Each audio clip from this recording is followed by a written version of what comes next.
Chirayu, at the end यही मैं आप सबसे पूछना चाहूंगा कि जो लोग जून 2026 के एग्जाम की तैयारी कर रहे हैं, उनको आपकी तरफ से क्या एडवाइस है?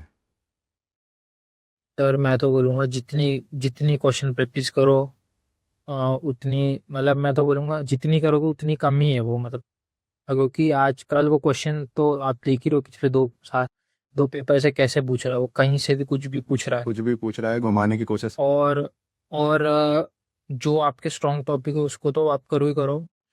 अब ऐसा हो गया है कि अब आप कुछ छोड़ नहीं सकते ज़्यादा।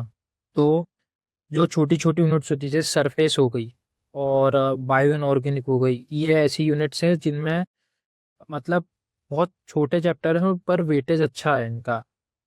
कंपेयर टू जितने घंटे ये मांगते हैं उसके हिसाब से मार्क्स अच्छे दे जाते हैं। और जैसे जीओसी ऑर्गेनिक में तो सर बेसिक स्ट्रॉन्ग करो, जीओसी स्टीरियो ये सब बिल्कुल ऐसे याद हो जा होनी चाहिए पूरी। और ऑर्गेनिक में मैं तो बोलूँगा आप जिस तरीके का पैटर्न हो रहा है, आप बुक्स के क्वेश्चन करो, आप टीपीपी करो, जहाँ जितना मटेरियल है सारा कर डालो। और मैंने एक बहुत अच्छी बुक मेरे दोस्त ने मुझे सजेस्ट की थी, जो ज़ुइफ़ल होती है ना, ज़ुइफ़ल में पीछे एक वो अनसॉल्व्ड एग्ज़ाम्पल्स होते हैं। मैंने जितने चैप्टर है ज़ुइफ़ल में सारे के हार्ड कॉपी का प्रिंट प्रिंट निकाला था और मैं उसमें रोज़ उसके ऊपर ही करता रहता था, उसके ऊपर ही जितने सारे थे।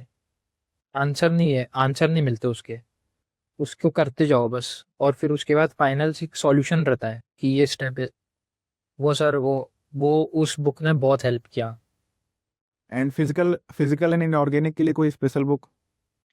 सर फिजिकल तो मेरी बहुत वीक थी, तो मैं तो सर लेक्चर्स पे ही डिपेंडेंट था। मैंने बुक नहीं पढ़ी फिजिकल के लिए। इनऑर्गेनिक के लिए मैं कोऑर्डिनेशन के लिए कभी कभी रिफर कर लेता था, बट एज सच कि मैंने पूरी ऐसे बुक से पढ़ा है वो नहीं पढ़ाना। जो लोग जून 2026 की तैयारी कर रहे हैं, तो उनके लिए आपका क्या मतलब एक तरीके का मैसेज है? जितना सिलेबस उतना ही कवर कर लो, और मैक्सिमम 85% तो आप करनी होगी। और इनऑर्गेनिक कोई दो सेक्शन आपको नहीं चलेगा, तीनों सेक्शन में पार्ट। अगर आपका फिजिकल वीक है तो इनऑर्गेनिक ऑर्गेनिक ट्राई करो 95% कंप्लीट करने के लिए। और फिजिकल के जो परसेंट आप तो कंप्लीट करना ही होगा, लाइक पॉलीमर केमिस्ट्री हो गया, सॉलिड स्टेट हो गया, थर्मोडायनेमिक्स इजी। और उसके बाद फिजिकल स्पेक्ट्रोस्कोपी भी बहुत अच्छे। तो इस चैप्टर को कवर करने के लिए करना होगा, ये बहुत ही हेल्प होगा। क्योंकि आजकल जो पेपर है तो कोई दो सेक्शन आपको नेट नहीं निकलने वाली है, तो आपको तीनों ही लेना होगा और ज़्यादा से ज़्यादा क्वेश्चन प्रैक्टिस करना होगा। मॉक टेस्ट इसको देखिए, आप फाइनल एग्जाम में जाओगे तो होप आप अच्छा परफॉर्म कर जाओ। हाँ, एक तरह से अभी 3 महीने का टाइम बचा हुआ है, तो क्या मतलब आपका एक तरीके का मैसेज है सारे स्टूडेंट्स का कि 3 महीने, 3 महीने, 3.5 महीने का टाइम बचा हुआ है एग्जाम में? पता है, प्रॉपर स्ट्रेटेजी बना के करें। मतलब जैसे पता तो था, मैंने 2 ही सब्जेक्ट पढ़े थे, अच्छे से पढ़े थे और सर लगातार 1 मंथ को छोड़ देते क्योंकि वो सर रिवीजन और र र पेपर एग्ज़ाम देने के लिए होता है। हाँ बिल्कुल, क्योंकि आप एक फेज में चले जाते हैं क्वेश्चन प्रैक्टिस के, तो पेपर अटेम्प्ट करते समय वो जो छोटे छोटे डाउट्स होते हैं वो नहीं आते हैं अगर क्वेश्चन प्रैक्टिस कर लिया जाए। हाँ सर, और जैसे सर 2 महीने हैं अच्छे से नोट्स नोट्स मैंने तो सर मेरे पास तो नोट्स थे बने बनाए हुए मैट कैम्प से, मैंने काफ़ी टाइम से।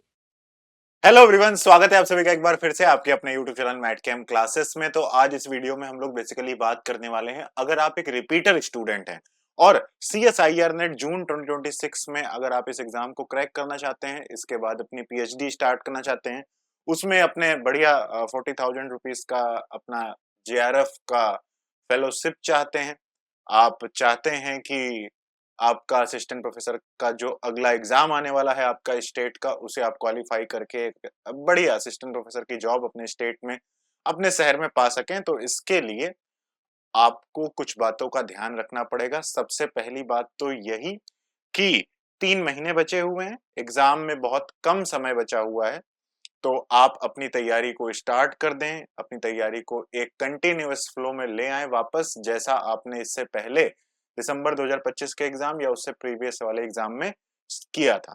ठीक है, तो किन बातों का ध्यान रखना है उन्हीं को आज हम लोग बेसिकली इस वीडियो में डिस्कस करेंगे। सबसे पहले तो आप ये समझ लीजिए कि अगर आप एक फ्रेशर स्टूडेंट हैं तो फिर आपको क्या करना चाहिए, पूरे के पूरे टॉपिक को डिटेल में पढ़ना चाहिए। आपको क्या करनी चाहिए, डिटेल्ड स्टडी करनी चाहिए।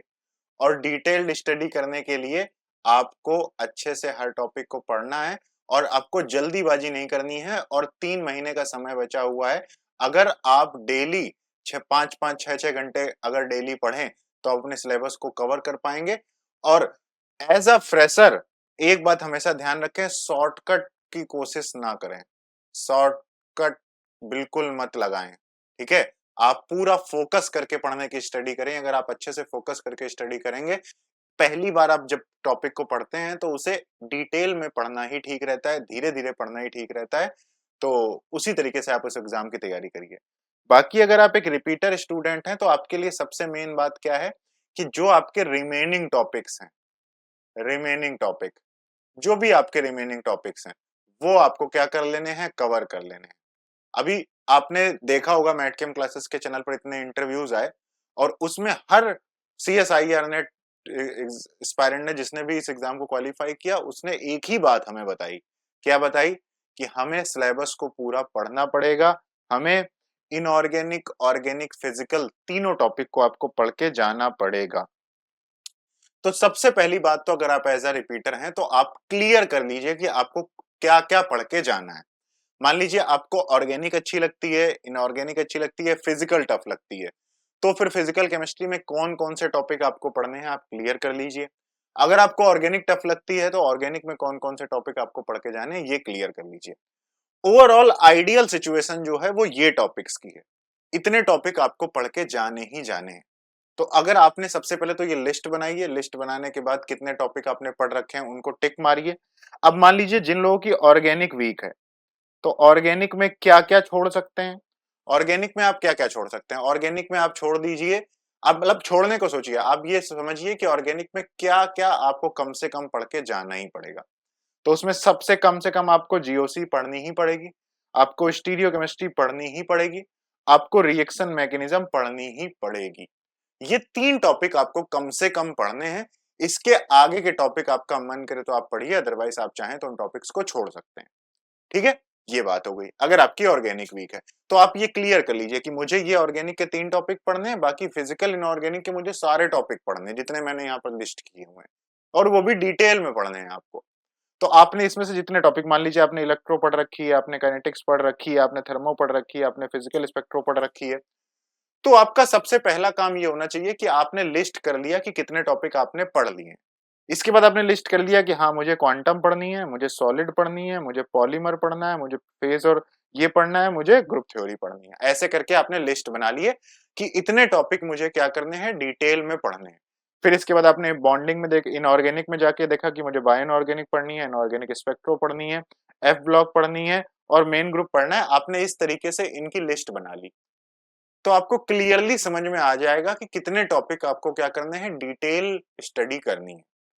अब इतने टॉपिक अगर आपको डिटेल स्टडी करनी है तो उसके बाद आपको समझना है कि इन टॉपिक्स को, जैसे मान लो आपने 10 टॉपिक्स की लिस्ट निकाली कि ये 10 टॉपिक्स आपको क्या करने हैं, डिटेल में पढ़ने हैं।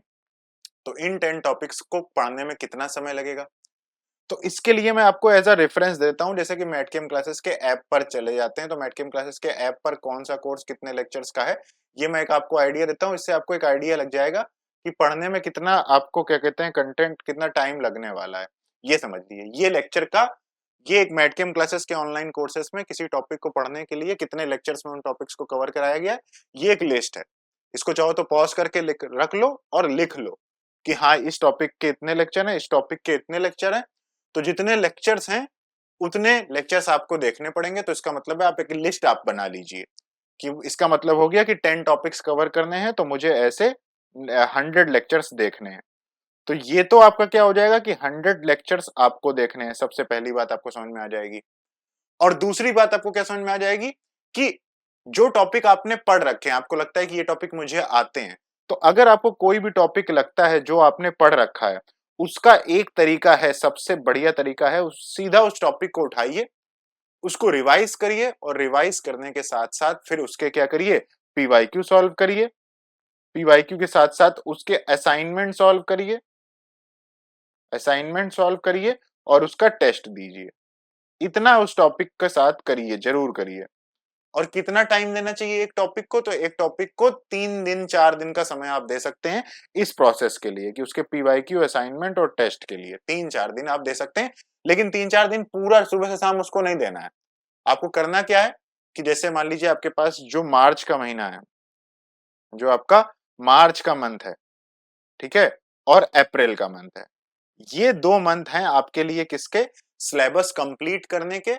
जो नए टॉपिक पढ़ने हैं वो आपको इन 2 महीने में पढ़ लेने हैं, प्लस साथ ही साथ में जो टॉपिक्स आपने ऑलरेडी कवर कर रखे हैं उनके क्वेश्चन प्रैक्टिस पीवाईक्यू टेस्ट भी आपको इसी मंथ में क्या कर देने हैं, कवर कर देने। अगर आपका सिलेबस ज्यादा कवर हो रखा है तो फिर बचे हुए टॉपिक आप मार्च में ही कंप्लीट कर लीजिए। और इस तरीके से मार्च अप्रैल, मतलब अगर आपके ज्यादा टॉपिक जैसे 2-4 टॉपिक ही बचे हुए हैं पढ़ने के लिए, तो आप पहले उन टॉपिक्स को क्या करिए, कवर कर डालिए। और उसके बाद फिर अप्रैल मई और जून आप क्वेश्चन प्रैक्टिस करिएगा। अगर आपके ज्यादा टॉपिक बचे हुए हैं तो फिर आप क्या करिए, मार्च और अप्रैल में जो नए, और एक बात और ध्यान रखेंगे, न्यू टॉपिक के साथ साथ जैसे आप न्यू टॉपिक पढ़ें, उसी के साथ साथ आप जितने भी आपने ओल्ड टॉपिक हैं जो आपने पढ़ रखे हैं, जो भी ओल्ड टॉपिक हैं उनकी क्वेश्चन प्रैक्टिस करते रहनी है। क्या करते रहनी है, क्वेश्चन प्रैक्टिस करते रहनी है। तो अगर आप फ्री हैं तो फिर भाई दिन के 4-5 घंटे पढ़िए नए टॉपिक को, और 1-2 घंटे आप पढ़िए पुराने टॉपिक की क्वेश्चन प्रैक्टिस करिए, रिवीजन करके क्वेश्चन प्रैक्टिस करिए। और अगर आपके पास टाइम कम है तो आप 4 घंटे का समय कम से कम डेली जरूर निकालिए। मॉर्निंग में आप नए टॉपिक्स पढ़ लीजिए और इवनिंग में क्या करिए, जो टॉपिक आपने पढ़ रखे हैं उनकी क्वेश्चन प्रैक्टिस करिए। बात समझ में आ रही इतनी क्लियरली? तो इस तरीके से आपको क्या करना है, अपने प्रिपरेशन को आगे बढ़ाना है। और बाकी अगर और थोड़ा डिटेल में हम लोग जाते हैं, अगर सिलेबस के जैसे कि किस टॉपिक से कितने नंबर के क्वेश्चन आते हैं, ये आई थिंक अब आपको पता होना चाहिए। तो ये मार्क्स डिस्ट्रीब्यूशन है, आप चाहें तो देख सकते हैं कि किस टॉपिक से कितने कितने नंबर के क्वेश्चन आते हैं। लेकिन अभी इन सब चीजों पर ध्यान देने की जरूरत नहीं है। अभी आपको क्या करना है, अभी आपको सिलेबस कंप्लीट करने पर ध्यान देना है। जो टॉपिक नहीं पढ़ा है उसे अच्छे से पढ़ लीजिए। तो देखिए, अगर आपका सिलेबस ज्यादा कवर हो रखा है, आपके पास थोड़ा बहुत ही करना है, तो आपका मार्च में अपना सिलेबस कवर कर लीजिए। आपके पास ज्यादा सिलेबस अगर बचा हुआ है कवर करने के लिए, तो आप टारगेट मार्च और अप्रैल का बनाकर रखिए कि मार्च और अप्रैल में अपना सिलेबस कंप्लीट कर लेना। और ज्यादा सिलेबस कवर हो चुका है तो अप्रैल मई जून प्रैक्टिस करिए। और अगर कम सिलेबस कवर हुआ है तो फिर मई और जून में आप क्वेश्चन प्रैक्टिस करना। टेंशन मत लो अभी। लेकिन एक बात ध्यान रखना, दोनों ही सिनेरियोस में आपको क्वेश्चन प्रैक्टिस, ओल्ड टॉपिक और न्यू टॉपिक दोनों को साथ में चलाकर रखना है, ताकि आपकी क्वेश्चन प्रैक्टिस चलती रहे। बात समझ में आ रही है? अब इसके लिए मैटकेम क्लासेस पर आपके लिए 2 ऑप्शंस हैं। अगर आपको कोई टॉपिक डिटेल में पढ़ने की जरूरत है कि हाँ भाई मुझे ये 4-5 टॉपिक है, मैं इनको डिटेल में पढ़ना चाहता हूं, तो ये M2 बैच आपके लिए है। इस M2 बैच में आपको क्या होगा, साथ ही साथ में क्रैश कोर्स का भी एक्सेस मिलेगा। क्रैश कोर्स भी इसमें क्या है, इंक्लूडेड है। और इसकी हेल्प से आप क्या कर सकते हैं, इसमें क्या है, क्रैश कोर्स के माध्यम से किसी टॉपिक को रिवाइज करना हो तो रिवाइज कर लेना, और जो टॉपिक आपको डिटेल में पढ़ने हैं उन टॉपिक को आप क्या करना, इनके डिटेल लेक्चर से कवर कर लेना। ठीक है। और इसके लिए देखो यहाँ पर इस M2 बैच में क्या है, M2 बैच आप मैटकेम क्लासेस के ऐप पर जाकर ज्वाइन करोगे तो यहाँ पर कंप्लीट कोर्स के लेक्चर्स हैं, डिटेल लेक्चर्स। तो कंप्लीट कोर्स के लेक्चर्स हैं, तो यहां से आप अपने वो टॉपिक कवर कर लेना जो आपको डिटेल में पढ़ने हैं। बाकी इसी के अंदर आपको क्रैश कोर्स का फोल्डर भी मिलेगा। ठीक है, इसी के अंदर आपको यहाँ पर क्या मिलेगा, क्रैश कोर्स का फोल्डर भी मिलेगा। तो अगर आपको कोई टॉपिक रिवाइज करना हो तो अपने नोट से भी रिवाइज कर लेना, साथ ही साथ में चाहना तो इसके क्रैश कोर्स के लेक्चर्स भी देख लेना। इसकी फीस 3999 है। साथ ही साथ में इसमें आपको टेस्ट सीरीज भी मिल जाएगी। ठीक है, रेफरेंस बुक के क्वेश्चन भी मिल जाएंगे, रेफरेंस बुक के टेस्ट भी आपको में देखने को मिल जाएंगे। ठीक है। इसके अलावा अगर मान लीजिए आपको सिर्फ और सिर्फ रिवीजन ही करना है, तो उसके लिए मैटकेम क्लासेस के अंदर क्रैश कोर्स अवेलेबल है। इसको आप चाहे तो ज्वाइन कर सकते हैं, इसकी फीस भी कम है। और ये क्या है, इसमें 100 लेक्चर्स में कंप्लीट सिलेबस क्या कराया गया है, कवर कराया गया है। तो इसमें आप किसी भी टॉपिक को बहुत ही कम टाइम में क्या कर सकते हैं, कवर कर सकते हैं। इसके लिए देखो ये 2 नंबर दिए हुए हैं, इन नंबर्स पे आप चाहें तो कॉल कर लीजिए या व्हाट्सअप कर लीजिए। तो फिर आपको क्या हो जाएगा, कोई भी डाउट हो, कोई भी क्वेरी हो, फीस डिस्काउंट चाहिए, वो सारी की सारी चीजें आपको मिल जाएंगी। बाकी आप मैटकेम क्लासेस का ऐप डाउनलोड कर लीजिए गूगल प्ले स्टोर से, तो आपको सारा का सारा डिटेल और भी अच्छे समझ में आ जाएगी। ठीक है। ये क्रैश कोर्स में आपको सबसे इंपॉर्टेंट बात क्या है कि आपको किसी भी टॉपिक के नोट्स नहीं बनाने पड़ेंगे। इन लेक्चर्स में आपको नोट्स मिलेंगे हर टॉपिक के, क्वेश्चन और पीवाईक्यू बैंक भी मिलेगी, टेस्ट सीरीज भी मिलेगी और थ्योरी के लेक्चर्स भी आपको कराए जाएंगे। सिमिलरली M2 बैच में भी आपको हर टॉपिक के नोट्स मिलेंगे, तो नोट से आप उन टॉपिक्स को रिवाइज भी क्या कर सकते हैं, आसानी से कर पाएंगे। ठीक है, क्रैश कोर्स की फीस की बात करते हैं तो 2499 आपकी क्रैश कोर्स की फीस है। 30 जून तक ये आपका कोर्स क्या रहेगा, वैलिड रहेगा। क्रैश कोर्स में आपके कंप्लीट सिलेबस 100 लेक्चर्स में कवर कराया गया है। इसमें आपको टेस्ट सीरीज भी मिलेगी, हर टॉपिक के नोट्स भी मिलेंगे और क्वेश्चन प्रैक्टिस करने के लिए पीवाईक्यू बैंक और क्वेश्चन बैंक भी आपको देखने को मिलेगी। ठीक है, तो ये 2499 में इसका कोर्स है, इसको आप यहाँ से ज्वाइन कर लीजिए। बाकी ये मैटकेम क्लासेस के रिजल्ट्स, इस बार भी रिजल्ट बहुत अच्छे गए। मैटकेम क्लासेस की तरफ से topper JRF all India rank 19 थी और भी बहुत सारे रिजल्ट्स हैं। ठीक है, तो रिजल्ट्स की आप चिंता मत करिए, आप लोग अच्छे से पढ़ेंगे तो आप लोग ही मैटकेम क्लासेस के अगले टॉपर्स होंगे और फिर हम लोग आप सभी के साथ क्या करेंगे, सेलिब्रेशन करेंगे हर टॉपिक का। तो M2 बैच में हर टॉपिक के आपको नोट्स भी मिलेंगे, तो उसकी चिंता भी मत करना। टाइम आपका कम मतलब बचेगा, लेक्चर देखने में आपका टाइम बच जाएगा। ठीक है, इसके अलावा जो लोग अगर दिसंबर 2026 की तैयारी करना चाहते हैं तो उनके लिए भी बैचेस अवेलेबल हैं। M2 बैच स्टार्ट हुआ है। बाकी गेट 2027 के लिए भी M2 बैच स्टार्ट हुआ है। और यहाँ पर आगे चलते हैं तो इस समय होली का ऑफर भी चल रहा है जो कि 11 तारीख को ही कंप्लीट हो जाएगा। तो आप देख रहे होंगे वीडियो, तो आई थिंक क्लोज भी हो चुका होगा, तो आप एक बार जाकर चेकआउट कर लेना। उसमें कोर्सेज पर डिस्काउंट भी इस समय करंटली अवेलेबल है, तो उसे भी आप लोग क्या कर सकते हैं, अवेल कर सकते हैं। ठीक है, मैट ज्वाइन कैसे करना है, मैटकेम क्लासेस का ऐप डाउनलोड करना है गूगल प्ले स्टोर से। उसके बाद CSIR नेट की कैटेगरी में जाना है, ऑल कोर्सेस में जाना है और अपना कोर्स क्या कर लेना है, ज्वाइन कर लेना है। ठीक है, कोई भी अगर आपका डाउट रह जाए या फिर जैसे मान लो आपको लैपटॉप से कोर्स एक्सेस करना है या फिर एप्पल के फोन से कोर्स एक्सेस करना है, तो उसके लिए आप इन दोनों नंबर पर कॉल या व्हाट्सएप कर दीजिए। बेसिकली आपको अपने सफारी ब्राउजर पर जाना है या फिर क्रोम पर जाना है और मैटकेम क्लासेस सर्च करना है, तो उससे क्या होगा, आपको मैटकेम classes.online ये एक वेबसाइट मिलेगी और इस वेबसाइट के थ्रू आप कोर्सेस को ज्वाइन कर सकते हैं। इसी वेबसाइट के थ्रू आप कोर्सेस को एक्सेस भी कर सकते हैं, वीडियोस भी प्ले कर सकते हैं, तो कोई टेंशन लेने वाली बात है नहीं। ठीक है, तो ये सारी की सारी बातें हैं। और बाकी इसके अलावा अगर आपको कोई क्वेरी हो, CSIR नेट की तैयारी से रिलेटेड कोई बात हो, तो आप मुझे कमेंट करके बताइए। बाकी फ्री लाइव क्लासेस यूट्यूब पर 8 PM पर चल रही हैं, तो उन्हें भी आप लोग देखते रहिए। ठीक है, thank you so much guys for watching this video.